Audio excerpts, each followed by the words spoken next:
It's time once again for the Overcoming Mediocrity podcast, where we sit down with today's top influencers and entrepreneurs on the rise as they share empowering stories and ninja tips to become the fuel that ignites a positive change in your life and the lives of others. Our guests don't simply coast through life. They don't let difficult situations stop them. They set big goals, keep their eyes on the prize, and they're joining us today to share insider secrets you can use right now to step into your power and live your purpose. Now here's your host, Christy Ruffino. Are you ready to step into your greatness? Do what you need to do to ensure that the next chapter of your life, your next story, will be written your way.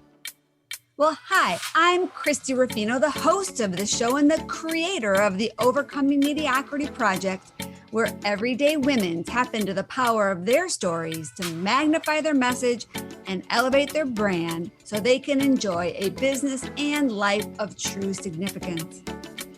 I'm happy that you're here because this show is for people like you who are on the edge of change. You're ready to rise up, overcome mediocrity, empower your thoughts, elevate your thinking, and transform your life. Thanks for spending time with me today. Now let's get started.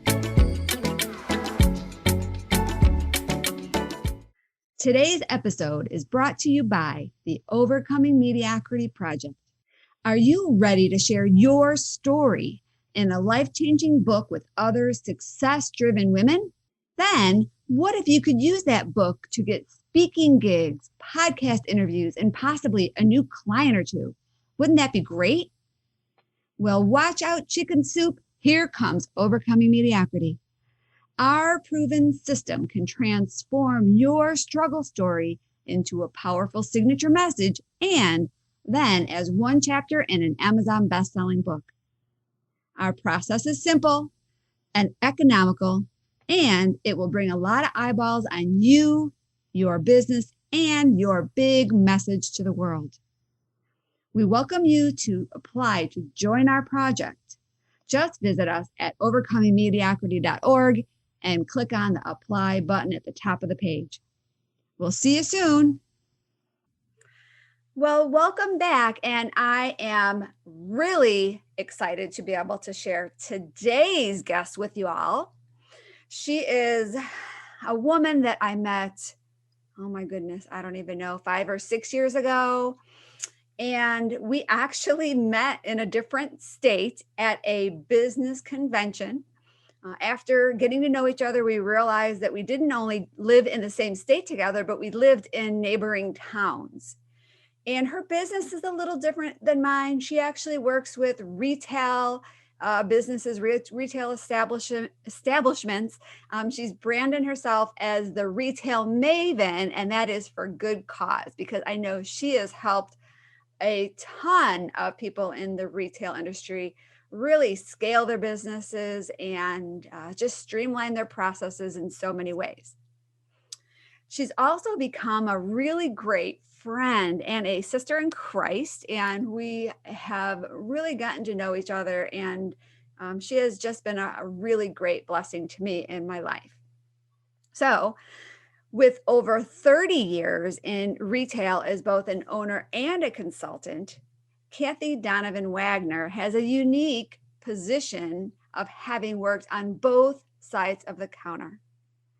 She's seen firsthand the tremendous benefits that paying attention to your numbers makes.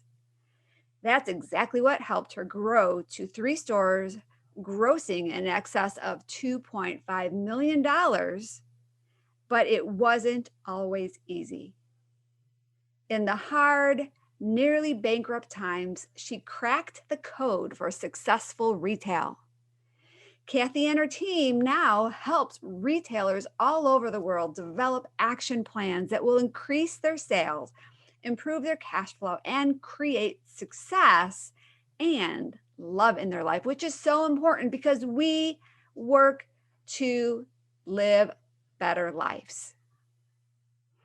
So Cathy actually stays on the cutting edge of retail and consumer behavior. Through her speeches, online retail academy, informational products, and group coaching programs, she's helped thousands of retailers succeed. Retail Mavens support and coach private clients to help them continuously see more profit, create more cash flow, and just really increase their bottom line year after year after year. So let's get on with the show so you have a chance to meet this amazing woman, and we will see you in a moment. Well, hello. I am so excited to have Cathy Donovan Wagner with us today, and she is officially known as the Retail Maven. And what's funny about our relationship is that we met in a different state, actually. We met, I think, in California, or no, Florida, right? I think it was Florida.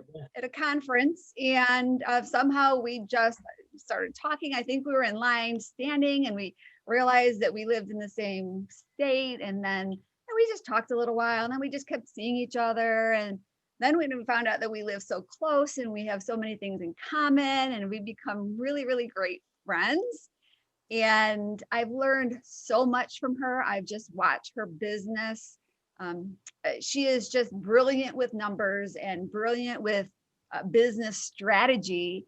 And I just can't wait for you all to learn from her as well. But you didn't just arrive here, Cathy, by being so brilliant in the whole number space. No. So what was the story that kind of got you into the business that you're in right now? Oh my gosh, I am so grateful to share the story because, oh my gosh, you guys. So my sister and I opened up our first store outside right out of college, and we were instantly successful. I mean, like shocking, like so this retail thing. So easy. Piece of cake, so right? Simple. It's a piece of cake. So, being young and ambitious, we decided, well, if one store was good, two stores for sure is better. I mean, we were already planning like the houses we were going to buy, like our new cars. Oh, did I tell you that we lived in apartments? Like we didn't have anything. I had just had my first daughter and my sister wasn't married, but right, you dream big. Like that's the whole reason why we get started in this. I know it's true for all of you listening. You have big dreams. Yeah. So this was just thrilling. And we're so glad to know we were the geniuses we thought we were. Like we always suspected we were geniuses, and then we knew we were. And so we opened up a second store within about a year of opening the first. And that was when things changed. I'll just say that. I could swear about it, but I won't. Things just changed, and the economy changed, and right, we've all been so impacted by things out of our control like that, and we just kept assuming, oh, well, it'll just turn around. Oh, next month it'll turn around. Oh, it'll. Right. And the reality is that we were just spiraling into we were so close to bankruptcy. And the thing that was so shocking is that every single thing we had done that had worked before, not only was it not working for the new store, it wasn't working for the old store either. And so what we discovered was that we didn't know as much as we thought we did. It was a beginner's luck, right? Yeah. And also the whole fact of how, and the whole other thing about it is just recognizing that you don't know what you don't know. Yeah. And that and so, gosh, it was just horrible. It was so horrible. And I would go to the store every day and I would listen to all this, I loved Zig Ziglar, and he always talks about making your car an auto, university. And so I would listen to all this stuff, all this positive mental attitude stuff, and all this strategy and things. And every day I would walk through the back door. Okay, all right, today is going to be the day that turns everything around. And I discovered that planning to do the best you can is actually a stupid plan, because you have to have a strategy. All the passion I had for what we were doing didn't matter because I didn't have a strategy about it. Right. I didn't know that at the time, but so then I was just stuck. And boy, hasn't that happened to us all, where you just get stuck and you don't know what to do. Yeah. And I can remember, and like I said, and meanwhile, we're so close to bankruptcy. So I sat down with my uncle and he, my godfather actually even. And so I had all my numbers. I mean, I've always loved numbers. So I have all the spreadsheet. I have all this stuff that I'm spreading, all this stuff to show him about all the success we have, everything that's possible, you know. So I'm going through all this stuff at dinner. And at the very end of dinner, he looks at me and he says, listen, Cathy, I totally believe in you. Totally, I believe in you. But I just don't think you know your numbers. Mm-hmm. I don't know my numbers. No. Like, I know numbers better than anybody. Because, you know, you go to trade shows, you talk to other people in your industry. I knew stuff that nobody knew about their numbers. He's like, so I said back to him, I said, no, I just think you don't know retail. He's like, oh, listen, for sure I don't know retail. But he says, but I've been in business, you know, I think at that time it was like 40 years. And he said, and you're just, you don't know the numbers. I don't know what numbers you should know, but you don't know them. I drove home like so disheartened and so sad, and so sad, and came so close to giving up, frankly. And but then I decided that I really wanted to go after this dream one more time. And that's something I share with people all the time, because you have to feel like you have a choice in it. You can't feel like you're trapped, because if you feel like you're trapped, you can't make good decisions. And so you really have to evaluate. You're reactive instead of being able to be creative and finding the positive solution. Exactly. And so often I think that we as entrepreneurs don't give ourselves permission to say, it's not that we failed. It's that what we've learned that this isn't the path we want to take anymore. Right. And instead, so often we get tied into how, well, I don't want to fail. And that, so I'm so grateful that at least I was able to look beyond that, and that wasn't my issue, that I didn't feel like I was failing. I just decided I really wanted to do this again. But it's so important. When we talk to business owners, it's one of the, if someone comes to them feeling the way that I know I did, it's one of the first things I say, well, you know what, we can also get you out of business. Like, let's talk about that. You know, we can help you close your business. We can help you sell your business. We can help you go out of business. And such an important process is to make the decision that you want to stay in what you're doing. Right. Yeah. And so that's what I decided. And so I dug in and tried to learn more, and frankly, just couldn't learn everything that I wanted to learn. You know, I just couldn't find that information anywhere. And so the most powerful decision I made was to resource up, was to hire a coach and get a different perspective on your business, because, oh my goodness, I had made so many mistakes that I didn't even know were mistakes until I hired somebody else. You know, the thing is that when you're in the frame of a picture, like when you're in the frame of the picture, when you're in the midst of it, you can't actually see the picture. When you're in the frame, you can't see the picture. Correct. And what was shocking to me was how the very first time I met, and this has happened to me now so many times since the very first time, but how the very first, so we decided to hire a coach, more money than we thought we could spend, but like, what were we going to do? Right. And the minute they looked at everything and they said one super easy thing that frankly, I was so mad, like, how did I not think of this? I mean, I'm doing all this research, all this stuff, one easy thing, and it changed everything. Wow. Changed everything. And that has just continued to happen. And yet I find that, but it's just that we get afraid, right? Yeah. We're afraid. And so we don't choose to do that. Yeah. And I think we get stuck in this whole cycle. I've just got to try harder. I've got to try harder. You know, I got to figure this out, instead of realizing that the best thing we could do is find somebody that is already accomplished what we want to accomplish and have them help us. Yeah. You know, and you are on the verge of bankruptcy, ready to throw in the towel, but thank goodness that you saw that you had the insight to be able to look up and get that help, because look at where you are now. I mean, look at how you have evolved to now help other people in the same scenario. And that's what I love about what we're doing with our Overcoming Mediocrity podcast, is we are bringing in experts like you who have figured out something. And there are so many people out there right now probably stuck in the same situation you were back then. And you have the solution for them. They don't have to struggle anymore.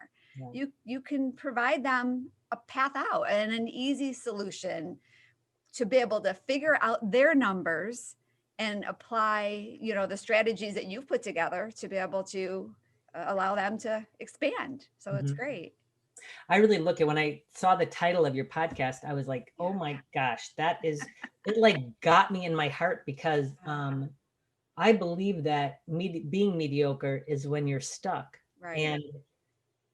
And you can be stuck for a couple of different reasons, but I can tell you for sure. So I'm a God girl like you are, and I can tell you for sure that God made it very clear to me that I shouldn't give up, and that and now to look back, I mean, I've been doing this for literally 21 years. Like I had my store for like 13 years. I'm doing this now for 21 years, and when I think of, and I mean this humbly, when I think of all the people God has allowed me to impact, and all I learned from all the mistakes I made, like I look back now and I think about all the mistakes I made in my store, because we were actually almost bankrupt twice because of the second time was because of a series of bad decisions we made without expert help. And then we rehired expert help again. But I mean, I think about how it's those mistakes. If I hadn't had those mistakes, I wouldn't be able to share these experiences with other people. And I say all the time to people, like, so I speak all over, and I one of the things I say as I'm telling my story is that I think I like to say that I made all these mistakes so that other people don't have to. That my journey in business was not easy, but boy, I can at least help make yours a little easier, so that you don't make my mistakes. Yes, absolutely. I would so much prefer having to learn from other people's mistakes than making my own, but that's part of us growing and expanding as well. So Cathy, if you don't mind, hang out with us for just a few more minutes, because I know you have some great information to share with us. I do. Anyone can network. Yes, anyone can meet people and collect business cards. However, not everyone knows how to network in a way that will provide them with a regular supply of new and repeat business. Treasured Tribes is more than just another networking book. This revolutionary book will show you how to adapt different strategies with your networking efforts that will get you better results than ever before. To grab your copy, visit www.treasuredtribes.com. All right, well, welcome back. We are here with Cathy Donovan Wagner, and she was just talking about how her mistakes have been a blessing to her clients, because now they can learn from her. And you guys can't, if you're listening, you can't necessarily see, but she actually has in her room behind her on the back wall, which I noticed right away, these Post-it notes in the shape of a heart. And it's really kind of cool, because those are the clients that she actually is serving right now in her current program. And I thought that's really neat, is because each one of her clients has her Post-it note with their name on it. And there's two great big hearts in the shape of, great big patterns in the shape of hearts with I don't know, it looks like there's probably 60 or 70 Post-it notes on there. So that's pretty cool. Yeah, it's really exciting. Yeah. So you are all about the psychology of numbers and knowing your numbers. And I know for me, I did not look up my numbers for the first 5 or 6 years in business at all. And then when I did, I didn't necessarily look at them the right way. And it ended up by putting me in a huge financial burden. Looking back, I wish I would have done things differently. And I see how it has brought me to where I am now. And so I wouldn't change anything, but I know I would have had probably a lot less sleepless nights and a lot less anxiety if I would have known some of this information sooner. So true. Fill us in, because I'm just dying to hear some of this information. Well, it's so interesting, because that's what we decided on our tagline for our business. So we're retail mavens for more profit and better sleep. Yes. And it's so interesting, because those are the two things that I hold near and dear to my heart, that you have to have both. I talk all the time about how, first of all, it's your mental health. You've got to protect your mental health. And we talk about that. Like we talk about coaching, like this isn't just consulting. Like this is about coaching, like when your mindset is keeping you from the success that you need, because how you are mentally impacts how you are physically. Right? Absolutely. So you have to take care of yourself physically too. You've got to be moving every single day. You've got to be moving. You move your body, you change your mind. These two things are so connected. And what people don't realize is that financial health, the third thing, those three things are all just interwoven. And what happens to all of us people who are go-getters, who have dreams, who have visions, we just plow forward with that financial health. But of course, anyone that says to you, boy, if you don't have your health, you're fit, you know, you don't have anything. But, and we're just like, oh yeah, yeah, yeah, yeah. Right. We Until think it's that's too true. late, right? And we think that's true for someone else, but you don't understand. I have a very high capacity. I can do a lot of things, you know, like we tend to think, I know we tend to think we're above all that. Yeah. And it's just not true. It's so all woven together. And because the thing I'll tell you is that if you're not financially healthy, you can't be creative. Like when you're struggling financially, I know, and I know that there's those of you out there that are listening right now, and you know exactly what I mean. Yeah. It's like all you can focus on is how there's no money. So Right. you can't think creatively about what to do. And so then that impacts your mental health, which, you know, like, and so it's just this cycle of going around and around. And it's hard to get clients because they're coming into a stressful situation. Even though you can help them, there's still that stress around you, and people can pick up on that. And so you may still get some clients, but when you're able to free up that whole process with your mind and money and health and mindset, then, you know, the clients will actually be attracted to you. So true. So true. And this isn't in you know, that I'm not talking about how, oh, just sit and imagine 20 clients walking, you know, through, like, that's not what this is about. This is literally about taking care of all those things. And there's a couple things that I find really hinder people so much with their financial health and with numbers. So I have never forgotten when my godfather said to me, you don't know your numbers. And I was like, BS, I don't. Yes, I do. But you know what? I didn't know the right numbers, and I couldn't find the right numbers. And this is the thing. The thing is that people tend to think they are their numbers. So what I find and this, Christy, I'm going to go out on a ledge here, but I bet this is what happened to you, because I know what happened to me, and I know what happened with other people. You're afraid to look at your numbers because what happens, all we know to look at is that bottom line. So like, you know, your accountant, your bookkeeper, whatever, will print up this profit and loss for you. And all you know to look at is what that was, that bottom line, positive or negative. Am I up or down for last year? Like, that's all you know to look at. And there's actually so much more to it. You're not just that number. I love to equate it to how if you are to stand on a scale, that number, the weight you are that day, is just a picture of your weight that day. It's not a reflection that you are a bad person or anything. Right. And if you make the decision to change it, you can change it. And maybe that number's up from yesterday because, oh, that's right, I ate all that Chinese and I had all that chocolate donut. Chocolate donut, right? I mean, the reality is that you're not your numbers. You're not your numbers. Like, don't say that you're good or bad by what that number is, which is what we do. And this is where your mental health becomes so important. You're not your numbers, but you're responsible for your numbers, right? And that's what scares people about it. Let me say one more thing about not being your numbers. The thing that becomes so important, you guys, this was so life-changing for me. You have to talk to yourself more than you listen to yourself. Because what happens is you see that negative number, you've lost money last year, whatever, or you see that big number on the scale between your toes, and you're like, oh, I just suck. I just can't, everything I'm trying to do, I can't do anything right. Like, you just start to that's what goes on in your head automatically. Like automatically. My question when I get to heaven to ask God is like, so why is it that you programmed us to always think about the negative, you know? So you can't listen to yourself. You have to choose to talk to yourself and to say, okay, this is the number I am today. Okay, this is the number that's right here. What can I do to change it? You've got to say it out loud, and you've got to listen to yourself say it out loud. That's what's critical about it, because you have to take responsibility for those numbers.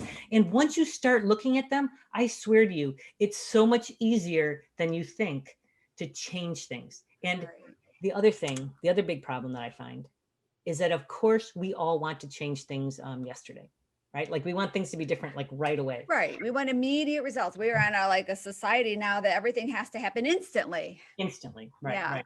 Mm-hmm. And so it's so important that one of the things you're saying to yourself is, hey, I'm in this for the long haul. Right. I'm willing to know that I'm going to start taking steps, and I will gradually see a change. And what you've got to trust, you guys, is that that change always becomes kind of hockey stick. You know how a hockey stick like goes up like that? Yes. Because it's minuscule change, a little bit more. And then, you guys, it always gets bigger. It always does. And so as long as you can, and you'll screw up, you'll fall down, right? Like this is all the mistakes I made. Like, and I would fall down. I'd be like, I totally suck. I'm just going to have chocolate donuts every single day because nothing I do matters. I can't do anything. Right. And again, that's where you might go. Get really bad then if you do that. So Exactly. Not the best strategy. No, it's like we also are all. The other thing I know for sure is that so you are not your numbers. You are responsible for your numbers. The other thing I'm telling you is that you are a perfectionist. We all, honestly, I never thought I was. Like never. Like I'm saying I just learned this in the last couple of years. I was not a perfectionist. I think I'm like kind of low key. I think I'm kind of laid back about stuff. Oh, that was so not true. Right. And so when you accept the fact that the reason why you're procrastinating about stuff is because you want it to be perfect. Or the reason why you haven't tried something, is because like I think about you now looking at your numbers for 5 years, which I'm so grateful you shared that.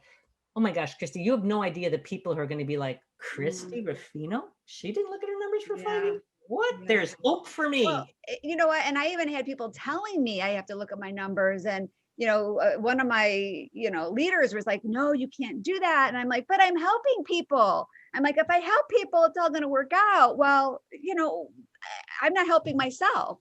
And if we can't run our business like a business instead of a hobby, and we can't make the right decisions based on the right outcome, we will be bankrupt. I mean, and I was on the verge of bankruptcy. So I get it. Well, and that's why you have to just embrace the fact that done beats perfect and to resource up and get help. Like that's the reality. And like there's 4 steps that I learned from Dave Ramsey's course, which just so helped me. Yes. These 4 steps were then the strategy. So you remember when I said that doing the best you can is not a plan. You have to have a strategy.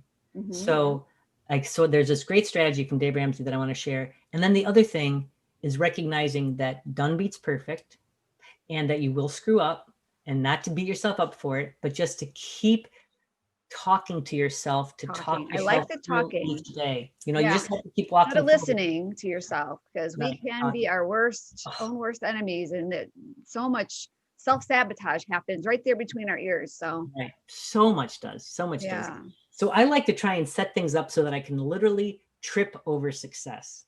Oh, so I love what I mean by that is that trip over success. That where you just can't help yourself but be successful. It's there. Right. We can't avoid it. So like one thing I'll do is that if I'm planning on working out in the morning, like if that's my plan, I will literally go to bed with my workout clothes on. I will sleep in my workout clothes. My husband and work partner isn't always crazy about that. But then when I wake up in the morning, the alarm goes off and I'm like, oh, you're ready.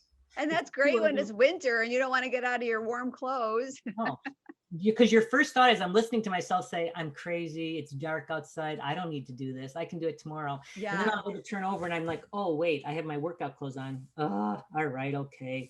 So it's amazing how I just talk myself. All right, you can do it. You can do it. I love that.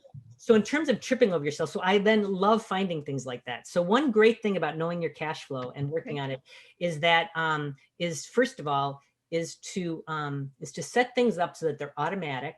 Yes. And also so that things are automatically, you can set it up so that things are automatically pulled out of your bank account or check whatever account it is and put into another account that is online somewhere, like not in your bank. So like I bank in Chase, but we have these online accounts where I don't see them every time when I go on Chase, because otherwise you kind of think you have that money and it's all about fooling yourself, really is what it is. But it's tripping over success. And so so the first thing you want to do is you want to make it so that you can save $1,000.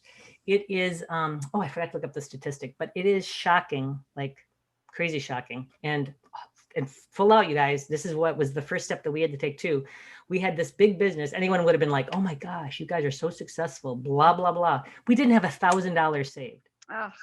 Like we did not have $1,000 just saved aside. Because as a business owner, every penny you get, you put back into the business, right? It's that constant cash flow problem. And you rationalize it all the time. Right. Once again, it's a good plan. It's like, but it's not a strategy. Yeah. Right? You're bringing in 30 grand every month, but you don't have a savings. So like, how does that work? And you guys, oh my gosh. And Christy, my heart is so that every single person hears this. We work with people all the time. I worked with a store that did over $1 million in business. That's a lot of cash coming in their front door. They had nothing. Nothing It but was debt. all going out just as It was fast all as it was going out. coming in. Yeah. So the first thing that I had them do is save this $1,000. And how you do it is that you set it up so that a percentage of money, even you guys, if it's just a half of 1% of the Right. money that comes into your business every time money is deposited, even if a half of 1%, actually, I'll tell you, I suggest you start at 1% because 1%.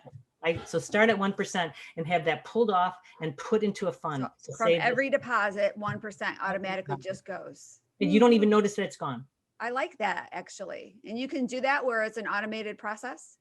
Oh, love that. Okay. So it's an automatic process. And so that's the first step. Then the next step is to start paying off your debt. But listen, so I always thought that I had to pay off my debt first. But the reality is that then crises would come up and I'd have to, so the beauty of having this $1,000 is that the $1,000 can cover most every crisis. Right. And so you guys, I want you doing this for your business as well as for home. That's the other thing is people tend to just meld all these things together. We didn't really separate it, to be completely truthful with you guys. 21 years we've been doing this. We didn't start separating this out until 5 years ago. We just kind of like when we would do we looked at our cash flow all the time, but it would always, so how much is in the business account? Blah, blah, and you guys can't do that. So save the $1,000 at business and at home and make sure that you are paying yourself regularly, no matter what. Make sure that you are paying yourself a set amount. Because what will happen, and this is the truth, what will happen is that as you're paying yourself regularly, and as that money is going out to you, you're going to feel guilty because, well, I owe these other vendors. What I'll tell you is that you will work harder to make sure that you pay those vendors, but you will pay yourself. You will always work harder for someone else than you will work for yourself, always. Right. You've got to take that money out because you deserve it. You owe it to yourself. And that's what you have to do. That's great. And so you save $1,000 at personal home, pay yourself regularly, and then pay off your debts, then develop a strategy to pay off your debts. Yeah. And call the credit cards and get lower interest rates, like do all that all the time. And that's what you do. And then you start saving for retirement. Like that's the order. That's the order that you can go in. Perfect. This is good. These are really good actionable steps that I know I can apply these too. So I'm sure our audience can. So let's switch gears a little bit because I know you've got this amazing free gift that you're going to offer our audience, and it's all about pricing. And whether we are a retail store or we are a solopreneur, we're selling products or we're selling services because of course that's how the money comes in. And I didn't realize how critical it was to be pricing our products or services in a very specific way.